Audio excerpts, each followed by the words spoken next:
पोपट भाई कौन है? पोपट भाई आश्रम के मालिक है। मिले हो कभी? नहीं, हमें जरूरत नहीं पड़ी। वो मालिक है ही नहीं तो कहाँ मिलेंगे? हमें क्या पता कौन पोपट भाई है।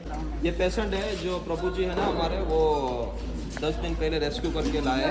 बस स्टेशन में पिछले 3 साल से उनके पैरों में गैंग्रीन है। हमारा प्रोफेसर साहब છે બિલ્લી મોરાના એક દિવસ ઇંગ્લિશના પ્રોફેસર હતા। અહીંયા બહુ સારી રીતે જિંદગી જીવે છે, બધું કામ કરે છે। એનું રૂપ જો, એની હાલત કેવી હતી અત્યારે જુઓ, જો ભાઈ લાગે છે ને હેન્ડસમ એકદમ। કોણે બનાવ્યા છે? પોપટભાઈ હે। અત્યારે આખા આશ્રમની અંદર વોશિંગ ડિપાર્ટમેન્ટ એમનો છે। माँ बाप भाई बहन सब मर गए। कहाँ से हो आप? कोटा जिला राजस्थान, जयपुर कोटा। यहाँ पे कैसा लगता है? यहाँ बिल्कुल घर जैसा लगता है हमें। घर जैसा? ये हमारे सब माँ बाप के नहीं रहते हैं, सब मिल मिल के रहते हैं। 2 टाइम खाना, कपड़े लत्ते सब नया देते हैं ऐसा। तो आपका कोई फैमिली में है उधर? हाँ, मेरा बड़ा भैया है लोकेश्वर में। अच्छा, खड़ा गणेश जी से, वहाँ रेलवे स्टेशन से खड़ा गणेश जी। कितने टाइम से इधर हो आप? मेरे को 10-12 दिन हो गए। ठीक है। नई भर्ती में। हाँ। સેવા કરે છે।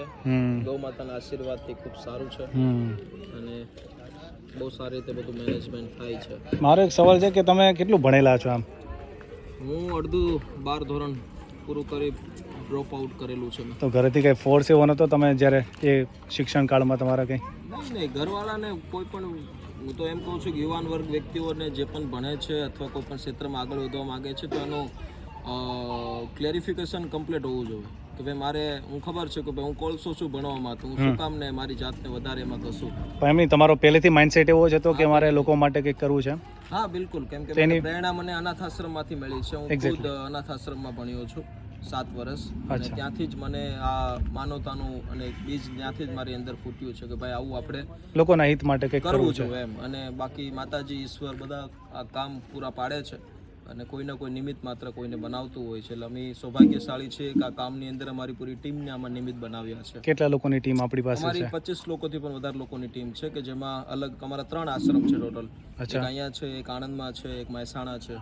ઓકે। અને બહુ સારી રીતે મેનેજમેન્ટ। તો આની જે શરૂઆત કહેવાય એ ક્યાંથી થઈ હતી કે સ્ટાર્ટિંગ તમે કઈ રીતે કર્યું, શું કર્યું હતું ત્યારે આમ લાઈક? બસ નોર્મલી જે પણ કંઈ આપણે સેવાની કોઈ પરિભાષા નથી હોતી કે આને એક્ઝેક્ટલી તમે સેવા કહો, પણ જેટલું બનતું આપણે ઈશ્વરે કંઈક આપ્યું છે તો 1000 રૂપિયા કમાય તેમાંથી 100 રૂપિયા કોઈ બીજા માટે ઉપયોગી બનીએ, તો એ પ્રેરણાથી ધીમે ધીમે કરતા ગયા। લોકોનો પ્રેમ મળતો ગયો એવી રીતે કામ। એક પગથિયું ચડ્યા ને પછી સીડી ચડતા ગયા નીચે, ધીમે ઈશ્વરનો સપોર્ટ મળતો ગયો, લોકોનો સહયોગ મળતો ગયો, એટલે કામ હજી પણ એવી રીતે જ ચાલે છે અને ખૂબ બહોળા પ્રમાણની અંદર ભવિષ્યમાં પણ લોક સહયોગથી ઘણા મોટા પ્રોજેક્ટો, લોકોના પણ સપોર્ટ મળતા હોય છે ને, બિકોઝ લોકોને સેવા કરવી છે નો ડાઉટ, પણ લોકો પાસે ટાઈમ નથી। લોકો ફાઇનાન્શિયલ કહેતા હોય કે ભાઈ ચલો મારા આટલા તમે કરી નાખજો કામ, લોકો પાસે ટાઈમ નથી અને એ વસ્તુ તમે નિમિત્ત બનીને કરો છો, તમે ટાઈમ પણ આપો છો અને પૈસા પણ તમે આમાં સ્પેન્ડ કરો છો। પણ જગ્યાએ આપવો જ પડશે અને એઝ અ ઇન્ફ્લુએન્સર આમાં કહી શકીએ ને કે ભાઈ હું હરમેશ માટે લોકોને પણ કહું છું કે ભાઈ આમાં સૌથી પહેલાં અમારો સ્વાર્થ છે અને પછી જે થાય છે પરમાર્થ છે। કેમ કે as a social media influencer જે પણ કંઈ કન્ટેન્ટ, તમે તો જાણો છો કન્ટેન્ટ ક્રિએટર છો, તમે યુટ્યુબ, ફેસબુક, ઇન્સ્ટા જે પણ જગ્યાએ મૂકો છો વસ્તુને, તેમાંથી તમને બેકઅપ ધ ઇન્કમ મળતી હોય છે। તો જે અમારું જે આખું કન્ટેન્ટ જે છે એ મૂક્યા પછી જે પણ કાંઈ રેવન્યુ જનરેટ થાય છે તો એનાથી અમારું પર્સનલી સ્ટાર્ટિંગ બેઝથી લઈને આજ સુધી જે જરૂરિયાત પડે એનજીઓને તો આપણે પ્રોવાઈડ કરીએ છીએ, પણ બાકી પહેલો મારો સ્વાર્થ છે અને પછી જે થાય છે પરમાર્થ છે। અને નામ પણ આ સોશિયલ મીડિયા જ આપી દીધું તમે? હા બિલકુલ, સોશિયલ મીડિયા આપવાનું 2 રીઝન છે કે અહીંયા કોઈ પણ જ્ઞાતિ, જાતિ અને દરેક લોકોની માટેનો આ સમાવેશ છે। સોશિયલ મીડિયા કોઈ પણ ધર્મનો વ્યક્તિ જોતો હોય તો એની માટે કોઈ એવું નથી પાબંદી કે તારે નહીં જોવાનું, તારે જોવાનું, એટલે એ એક બધા માટે કોમન છે। બીજી વસ્તુ કે સોશિયલ મીડિયાનો જેટલો નેગેટિવ યુઝ છે એની સામે પોઝિટિવ યુઝ બહુ ઓછો છે। લોકો ખોટા ટાઈમપાસ માટે સ્ક્રોલિંગ કરે છે, ખોટી જગ્યાએ ખોટી રીતે ઓલું કરે છે, પણ એનો સૌથી મોટો એક્ઝામ્પલ આ છે કે ભાઈ લોકોને એક ઇન્સ્પિરેશન મળે કે સોશિયલ મીડિયા શું કરી શકે છે। ઇન્સ્ટાગ્રામમાં કેટલી તાકાત છે, ફેસબુકમાં તમે બાઉન્ડ્રીમાં આગળ જોયું છે કે ફેસબુક, યુટ્યુબ, ઇન્સ્ટા પેલી બાઉન્ડ્રી છે ઇન્ડિયાની કે જે આવી બાઉન્ડ્રી તમને બીજે ક્યાંય જોવા નહીં મળે। અમારી ટાઇલ્સ સામે જોવો તમે, બીજા ફેસબુક, યુટ્યુબ, ઇન્સ્ટાગ્રામ એના થકી જ છે ને કે લોકો સુધી આપણે પહોંચ્યા છે, આ માધ્યમ થકી જ આપણે પહોંચ્યા છે। કે ભાઈ યુટ્યુબ શું કરી શકે છે, ફેસબુક મારી માટે તો સારું કરે જ છે, પણ જ્યારે કોઈ વ્યક્તિને માટે કોઈ સારી વસ્તુ બતાવીએ તો પબ્લિક એની માટે કેટલું બધું કરે છે. એક્ઝેક્ટલી. હવે એક સવાલ મેસેજ બહુ મોટો પ્રોવાઈડ કરે છે. કે હાલમાં આ જે આપણો આશ્રમ છે અહીંયા મહુવા પાસે, તો અહીંયા કેટલા લોકો અત્યારે હાલમાં? અત્યારે 125 જણા ઓલ ઓવર બધા લોકો સાથે મળીને છે અહીંયા. અને એવા લોકો છે કે જે એક દિવસ રોડ રસ્તા ઉપર હતા, જેમની પાસે કોઈ વ્યવસ્થા નથી, અને અહીંયા બહુ સારી રીતે રહી છે. તમે અંદર વ્યવસ્થા જોશો ને એટલે તમને ખ્યાલ પડશે કે વ્યક્તિ કેટલા, આપણે દુનિયાની માટે એ લોકો પાગલ હતા, ગાંડા હતા, કોઈ પાસે નહોતું જોતું, પણ અત્યારે તમે અંદર જોશો તો તમને લાગશે જ ને આ વ્યક્તિ આવી વ્યવસ્થામાં અહીંયા રહી છે. કેમ કે બહુ સુકૂનમય રીતે જિંદગી જીવે છે. કેમ કે અહીંયા કોઈને બંધન નથી, અહીંયા કોઈને પણ પ્રકારનું કોઈ બંધન નથી. આ બધા લોકો મુક્ત જીવન જીવે છે. હું પણ 10 દિવસ કોકના નીચે બંધાઈ જાઉં તો હું પણ માનસિક થઈ જાય. બરોબર, એટલે બંધન અહીંયા બિલકુલ નથી. તમે બતાવશો લોકોને ખ્યાલ પડે. જી શું કહે સવજીભાઈ? હે વાલા,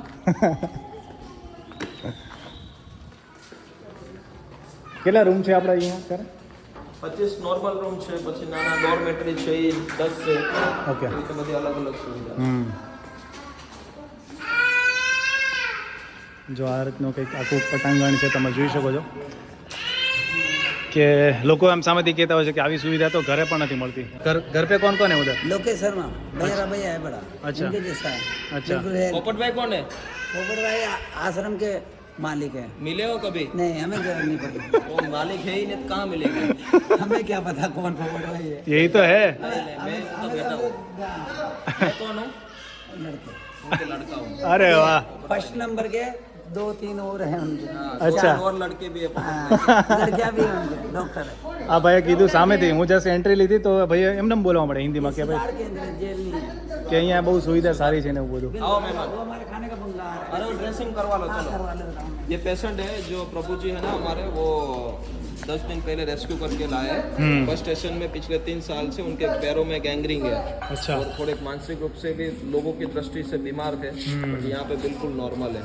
જો એની સુવિધા થાય છે ટાઈમ ટુ ટાઈમ એ લોકો તમે મેડિસિન ને બધું મેડિસિન ટોટલ વ્યક્તિઓ માટે નહીં, પણ જેટલું અમારું કાઉન્સિલર ડૉક્ટર જે કહે છે એ પ્રમાણે એને પ્રોવાઈડ કરે. પણ આ વ્યક્તિને કમ્પલસરી છે કે એમને એ રીતની ગેંગરિંગ એટલે બહુ. દરેક વ્યક્તિ કામ કરતા જોવા તમને. હા, એટલે હું એ જ જોઉં છું કે બહાર લોકો કામ કરે છે તો બધા લોકો કામ કરતા, સવારમાં 3 કલાક, રાતના અત્યારે સાંજના 3 કલાક. આ કોઈ વ્યક્તિ શાંતિથી, જે બુઝુર્ગ છે બેસે છે, જે નથી કરી શકતા, પણ જે આપણી એજમાં છે, જે કામ કરે છે, બધા લોકો આશ્રમ આ એનું ઘર છે. વાહ. અને ઘરને સાફ સફાઈ, આ જેટલી તમે સાફ સફાઈ જોવો છો બધા લોકો એ જ કરે. આ કોઈ સ્પેશિયલ માણસ કોઈ સાફ સફાઈ માટે નથી રાખેલા, એના પોતાના માટે ટૂંકમાં કામ કરે છે એમ બધા કહેવાય. પોતાના માટે જ. આવો મહેમાન, ક્યાંથી આવો છો વડીલ? ભાવનગર. આવો. લોકો પણ આવી રીતે મળવા આવતા હોય છે, જેવી રીતે આપણે આવ્યા છીએ. આ વિડીયો લોકો સુધી પહોંચે, લોકોને પ્રેરણા મળે કે ભાઈ 2-4 લોકોને આવી રીતે સેવા કરે. બરાબર. અને આ તમે જોઈ શકો છો એ લોકોની રહેવાની વ્યવસ્થા આ રીતની કંઈક છે. આ ડોરમેટરી છે. ડોરમેટરી. અમારા મિતેશભાઈ છે, જે પણ એક દિવસ એવી અવસ્થામાં હતા. તમે બતાવો એમનો original. આ ક્યાંથી તમે લીધા છે ભાઈને રેસ્ક્યુ કરે? મિતેશભાઈ, હા કેસો? અક્ષય. ક્યાંથી રેસ્ક્યુ કરે છે ભાઈને? વડોદરાથી. બરોડાથી. ગામથી હે? બધા ઇન્ડિયાથી, દરેક જગ્યાએથી લોકો અહીંયા આવે છે. બહુ ફરો છો તમે લોકો માટે. વાહ. બતાવો એમનો ફોટો. આ મિતેશભાઈ છે, જે વ્યક્તિ. અરે બાપરે, એનું રૂપ જુઓ, એની હાલત કેવી હતી અત્યારે જુઓ. જુઓ ભાઈ, લાગે છે ને હેન્ડસમ એકદમ. કોણે બનાવ્યા છે? પોપટભાઈ. હે? આ વ્યવસ્થા હતી એમ. એ છે. અત્યારે આખા આશ્રમની અંદર વોશિંગ ડિપાર્ટમેન્ટ એમનો છે. અચ્છા, કામ પણ સોંપેલું છે. આખા આશ્રમના જેટલા પણ કપડા બધા પ્રભુજીના, મતલબ મશીનની અંદર ઓપરેટિવ એ પોતે કરે છે. વાહ વાહ વાહ. જો પેલા જે મહારાજ જે છે ત્યારે ભજન ગાય છે. હા. અને એ મહારાજની મહિનામાં 4 થી 5 માનતાઓ અહીંયા આવે છે. અચ્છા. લોકો માનતા માનવા માટે અહીંયા આવે છે બાપુને. અને એવા ઉદાહરણો છે કે અહીંયા ગુંદી કોળિયાક, જે ભાવનગર પાસે જે ગામ છે, ત્યાંથી લોકો અહીંયા આવે છે. અને એમ એક ફેમિલી તેવું કે એની ઘરે દીકરાનો જન્મ નહોતો થતો, બાપુની માનતા માનીથી એમને, કેમ કે એની જે તપસ્યા છે એ અદ્ભુત છે. એના ચમત્કાર અમે હરોજ જોઈએ છીએ. અમે જે વસ્તુ વિચારીએ છીએ ને બીજા દિવસે અહીંયા હાજર થઈ જાય છે. એટલે બાપુની 2.5 વર્ષથી અહીંયા રહી છે. અને બહુ મોટા તપસ્વી છે. અને બહુ સારી રીતે અહીંયા જિંદગી જીવે છે. આખો દિવસ ભગવાનનું નામ લે છે. આખો દિવસ ભગવાનનું નામ લેશે. અને એમને લાડુ ખાવાનો બહુ શોખ છે, એટલે લાડુ આવે અમારી પાસે કે અમારે લાડુ ખાવો છે. અને પોતે છે મૂળ રૂપે કદાચ યુપી સાઈડના છે, પણ તપસ્વીના કોઈ નાત જાત ધર્મ સાથે નહીં પણ એક સનાતનને સાથે રાખીને એમની બહુ આશીર્વાદ અને એમના અહીંયા ખૂબ પરચાઓ અમને જોવા મળ્યા છે. વાહ વાહ, જો વ્યવસ્થા જો, લાઇટ પંખા એકદમ અપ ટુ ડેટ. સર આ જાઓ સર, બહાર આ જાઓ.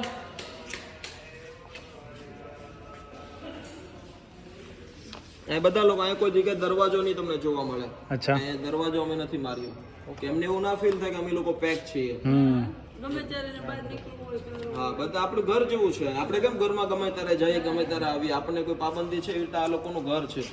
અમારા પ્રોફેસર સાહેબ છે, બિલ્લીમોરાના એક દિવસ ઇંગ્લિશના પ્રોફેસર હતા. અહીંયા બહુ સારી રીતે જિંદગી જીવે છે, બધું કામ કરે છે. તો એ લોકોની માનસિક સ્થિતિ આવી રીતે બગડી કેમ જતી હોય છે? પરિવારનો પ્રેમ છે, આપણે જ એને બનાવી દેતા હોઈએ છીએ. આપણે હું એટલા માટે કહું છું આપણે, કેમ કે આપણે આવા લોકોને એવું સમજીએ કે પાગલ છે. પાગલ નથી, પાગલ આપણે છે કે આપણે એને પાગલ કહીએ છીએ. અચ્છા. કાંડા કોઈ હોય નહીં, એ આપણો માઇન્ડસેટ ઉપર ડિપેન્ડ કરે છે કે આપણે કેવી રીતે એને ગણીએ છીએ. તો પછી અહીંયા આવ્યા છે તો એના જીવનમાં બદલાવ હોવો જરૂરી છે. અને ક્યારે એવું બન્યું કે એ લોકો સપોઝ અહીંયાથી કંટાળી ગયા હોય ને જવાનું નામ લેતા હોય એવું કંઈ? ક્યારેય નહીં. એનું રીઝન? એનું રીઝન છે કે અહીંયા ટાઈમસર બધી વ્યવસ્થા મળે છે. હા, આપણે એવી રીતે રાખતા હોય તો લાગણી છે. હા, અહીંયા અમારા હરેક વ્યક્તિ સાથે અમારું દિલથી અટેચમેન્ટ છે એમનું. હરેક વ્યક્તિ મતલબ એવું નથી વિચારતો કે ભાઈ આ આમ છે અને તેમ છે, અને અમે એવી ભાવના રાખીએ છીએ કે હું કઈ કરતો જ નથી અહીં. કેમ કે હું કરતો હોત ને મારથી આ થત જ નહીં. બધા થકીત થાય છે, બધા થકીત થાય છે ને હું માત્ર એક નિમિત્ત છું. મારી પૂરી ટીમ નિમિત્ત છે અહીં. કેમ કે અહીંયા કોઈ માલિક નથી, બધા લોકોનું એક ઘર છે ને બધા લોકો ઘરમાં શાંતિથી જીવે છે. એ જ ને, લોકો ઘરમાં સાચવતા નથી ને એ પોપટભાઈ કરે છે કે આટલા બધા લોકોને. તો હા, અને ખાવા પીવા રહેવાની બધી વ્યવસ્થા અહીંયા બધી તમામ A to Z. આ ઘર છે.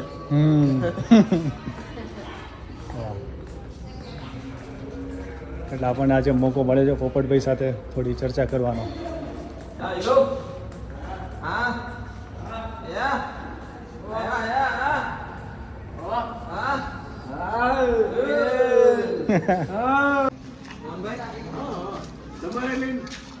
ભાઈ કુટામાં કા બુટુકડા ભાઈ આપશે. હા, જાઓ અમે કામ કરો. નહીં હવે નહીં, મારી ગઈ. એવું જ. હા, મારી ગઈ. ગુંડા તો મિત્રો, ઘણા ટાઈમની જે ઈચ્છા હતી મારી કે ઓનલાઈન તો આપણે જોતા હોઈએ છીએ વિડીયો પોપટભાઈના અને બધા લોકોના, પણ વિડીયો જોવો છે? વિડીયો કરતાં પણ સારો છે સાહેબ. વિડીયોમાં તો આપણને એટલી બધી ખબર ના પડે શું છે શું નહીં, પણ રૂબરૂ મુલાકાત કરો તો વધારે આઈડિયા આવે. અને હું તો એમ કહીશ કે કંઈ પણ આપણા સેલિબ્રેશનના દિવસો હોય કે આપણો બર્થડે હોય, એનિવર્સરી હોય, એ વસ્તુ આપણે સેલિબ્રેટ કરતા હોઈએ છીએ, કોઈ પાર્ટી કરવા જતા હોય પણ એ નો ડાઉટ તમે એ વસ્તુ કરો, પણ વર્ષમાં 1-2 દિવસ એવા કાઢો કે તમે આવા પ્લેસ ઉપર જઈ શકો. અને અત્યારે હું આવ્યો છું સોશિયલ મીડિયા આશ્રમમાં, પોપટભાઈના આશ્રમમાં, તો તમે પણ મુલાકાત કરી શકો છો. અંદરથી તમને ગમશે એની ગેરંટી હું તમને આપું છું. આપણે કઈ જગ્યા ઉપર આશ્રમ છે? આણંદમાં છે, પછી મહેસાણા આ મહિનાથી શરૂ થઈ ગયું છે. મહેસાણાથી જેટલા લોકો જોવે છે તો એમનો એડ્રેસ ને બધી વસ્તુ ગૂગલ મેપમાં પણ મળી જશે. તો ચોક્કસથી આવો બધા લોકો, અને સોશિયલ મીડિયાનો સદુપયોગ કેવી રીતે થઈ શકે છે, અને તમે કોઈ પણ આવા એનર્જી પાવર બેંક છે માણસ માટેના. કેમ કે આવા પાવર બેંકની એનર્જીને આપણે જરૂર પડે તો જ્યારે આવી પ્લેસ ઉપર જઈએ તો આપણને ખબર પડે કે ભગવાને આપણને ખૂબ સુખ અને શાંતિ આપી છે. અને આ લોકો પણ એટલી સુખ શાંતિ સાથે અહીંયા જીવે પણ છે. પણ આ એનર્જી પોઈન્ટ દરેક જગ્યાએ તમારી આજુબાજુ કોઈ એવી વ્યવસ્થા હોય તો ત્યાં પણ જઈ શકો છો.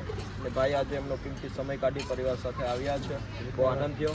અને બસ સોશિયલ મીડિયામાં દરેક વ્યક્તિ આવી રીતે કામ કરે અને એને પ્રેરણા મળે. અને સોશિયલ મીડિયાનો તમે ઉપયોગ કરતા હોય તો પોઝિટિવ વેમાં તમે પણ કરી શકો છો કે જેથી આપણે લોકોને હેલ્પ કરી શકીએ. જો તમે ઇન્ફ્લુએન્સર છો તો તમે આવી રીતે કંઈક સારા કામ કરો તો લોકોને 2-4 લોકોને શીખવા મળે કે ભાઈ અમે પણ આવું કંઈક કરી શકીએ. નો ડાઉટ કે 200-500 લોકોને તમે સાચવી ન શકો, પણ 2-5 લોકોને તમે સેવા કરી દો તો પણ અંદર કરશે તો પણ એ બહુ મોટી વાત છે. થોડા દિવસ પહેલા એક ભાઈ આવ્યા હતા, ઇન્ફ્લુએન્સર જ હતા, એક પ્રભુજીને સ્પેશિયલ પાલનપુરથી મૂકવા માટે આવ્યા હતા. તો એમને એક દિવસ એનો પોતાનો જિંદગીનો સમય કાઢ્યો, તો એક દિવસ કાઢ્યા પછી વ્યક્તિની જિંદગી અહીંયા ટોટલી ચેન્જ થઈ ગઈ. જો એ વ્યક્તિએ ના કાઢ્યો એક દિવસ તો હજી પણ એ વ્યક્તિ રોડ પર રીબાતો હોત, પીડાતો હોત, અને ઠંડીમાં બિચારો થધરતો હોત. બટ એ ટાઈમ કાઢવાની જરૂર છે. દરેક વ્યક્તિ સમય કાઢે. તમારી પાસે વ્યવસ્થા નથી તો અહીંયા બેઝિજક ગમે ત્યારે અડધી રાત્રે પણ આવી જજો. તમારી માટે દરેક સુવિધા છે. બસ થોડીક નાની તમારી ફોર્માલિટીઝ, લીગલેશન જે છે એ ફોન દ્વારા તમે જાણી લેજો. તમારો હેલ્પલાઇન નંબર તમને મળી જશે, આપણે મૂકી દઈશું. અને થેન્ક યુ સો મચ. અને તમારી આસપાસ કોઈ જરૂરિયાતમંદ હોય, એ લોકોને તમે હેલ્પ કરવા માંગતા હોય તો પછી કોન્ટેક્ટ કરી લેજો. પોપટભાઈ ભાઈ Thank you, મસી મસી આજે ગરીબ ભગવાન છે આજે. નહીં અમે સેવક છીએ હા સપોર્ટ આપજો તો મજા આવી તમને મળી થેન્ક યુ સો મચ.